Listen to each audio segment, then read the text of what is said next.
Hello everyone. तो आज हम पढ़ने वाले हैं vertical circular motion. Vertical circular motion एक टॉपिक है वर्क पावर एनर्जी का, जो काफ़ी इंपॉर्टेंट है और बच्चों को समझ में नहीं आता है। So let's see vertical circular motion पहले होता क्या है हम समझ लेते हैं। कि जैसे कि कोई आपने घड़ी के नीचे देखा होगा, आपको पेंडुलम ऐसे सस्पेंडेड है और वो घड़ी के नीचे ऐसे और ऐसे करता है, समझ रहे हो आप। जैसे घड़ी देखी होगी आपने, पुराने टाइम पे घड़ी होती थी, उसके नीचे ये सर्कुलर ये टाइप पेंडुलम टाइप हिलता रहता था ऐसे करके। ये कोई घड़ी है, ठीक है। तो आपने पेंडुलम टाइप देखा होगा, काफ़ी ऐसे करके होता था। अब इसमें क्या दिक्कत है कि अब ये तो ऐसे वर्टिकल सर्कुलर मोशन ऐसे ऐसे और ऐसे, मतलब कोई पार्टिकल है जो कि एक मास से सस्पेंडेड है, वो ऐसे ऐसे मूवमेंट कर रहा है। तो ये हमने पहले पढ़ चुके हैं पेंडुलम में, इसको हम पेंडुलम बोलते हैं, ठीक है। लेकिन अब बात करते हैं हम कि वर्टिकल सर्कुलर मोशन क्या होता है। जैसे कि आपने कोई रस्सी को एक धागे को ऐसे मास से लटका दिया और हमने v वेलोसिटी दी।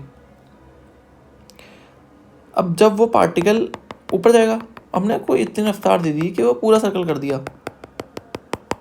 इसमें एक चीज़ का याद रखना कि ग्रेविटी लगती रहती है हमेशा।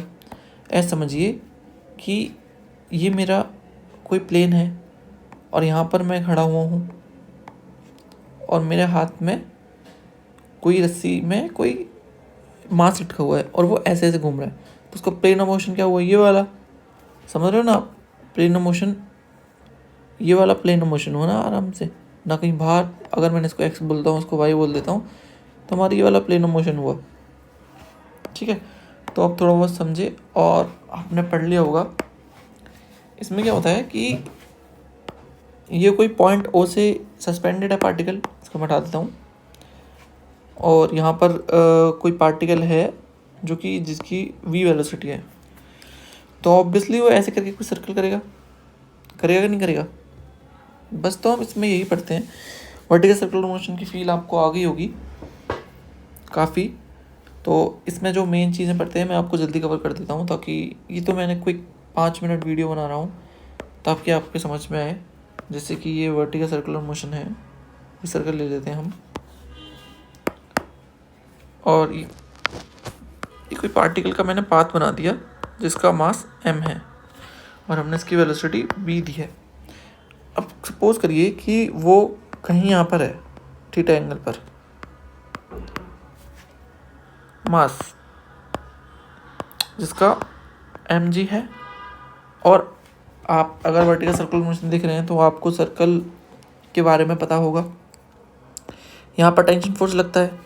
तो अगर मैं इसका ये थीटा है मेरे पास और बोलूँ तो ये भी थीटा है, तो क्या इसका ये वाला कंपोनेंट जो है वो इसके परपेंडिकुलर में आ जाएगा और इसका ये वाला कंपोनेंट एक इधर आ जाएगा।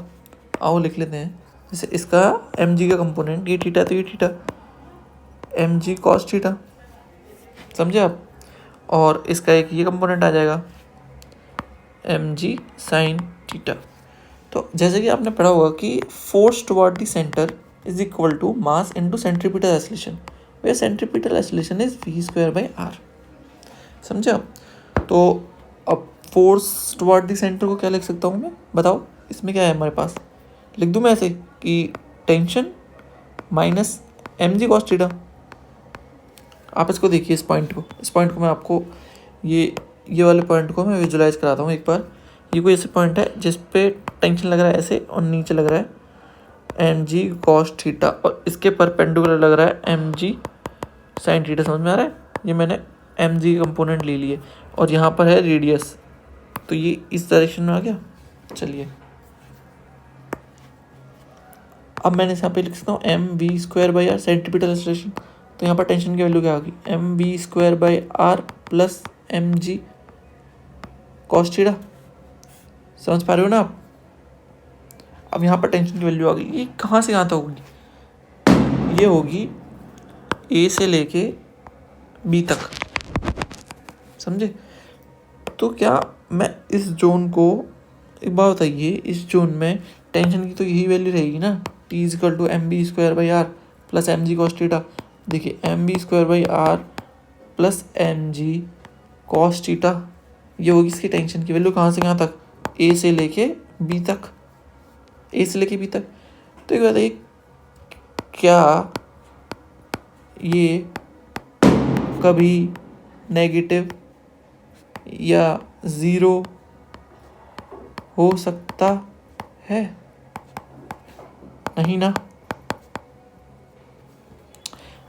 तो हम इसको पता है एक बात, ए से बी रीजन को हम सेफ जोन भी बोलते हैं, समझ रहे हो ना आप।